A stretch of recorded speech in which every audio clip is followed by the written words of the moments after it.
Hi, this is Dave Johnson with another edition of Math Off Topics.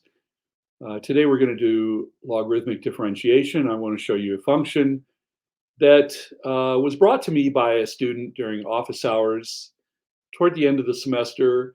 Actually, one of my best students, and he was having trouble with it. And so it's a topic that a lot of students have difficulty with. So let's go right to it. Um, So the function is x raised to the cosine x. And uh, so some people think that you can use the power rule on this, x raised to the n.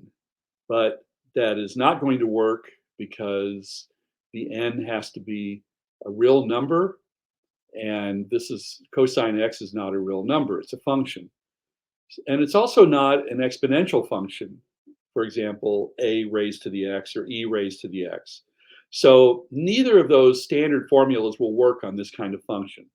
So I would say the best way to start with a problem like this is to write it as y equals the function x raised to the cosine x. Now, the reason they call it logarithmic differentiation is because the first step after that is to take the natural logarithm of both sides of the equation. So we find ln y is equal to ln of x raised to the cosine x. Now, what this is going to do is going to allow you to move that cosine x down. And so we can write this now as cosine x times ln x.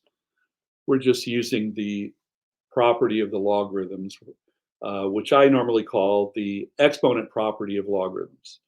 Once we have it written in this form, let me rewrite the equation. So ln y is equal to cosine x ln x. And now we're going to differentiate both sides with respect to x. So d by dx of ln y is equal to d by dx of cosine x ln x. And just to be clear, we're taking on the right-hand side, the derivative of that product with respect to x. Now, on the left side, this has to be done with the chain rule. As you know, we're differentiating with respect to x, but the variable in there is a y. So derivative of ln y with respect to x is 1 over y dy dx. And on the right side, we use product rule. So first, which is cosine x, times the derivative of ln x, which is 1 over x, plus the second, ln x, times the derivative of the first, negative sine x. Notice I do all the steps because I think it's best in this situation not to try to do this stuff in your head. We're solving for dy dx. That's what we're looking for. So I'm going to multiply both sides by y. So we get dy dx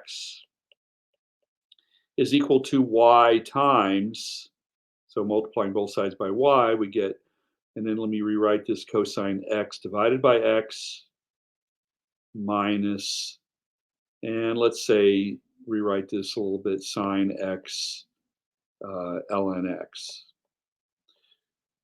And we're done, except you never want to leave the problem with the y by itself, especially if you're differentiating with respect to x.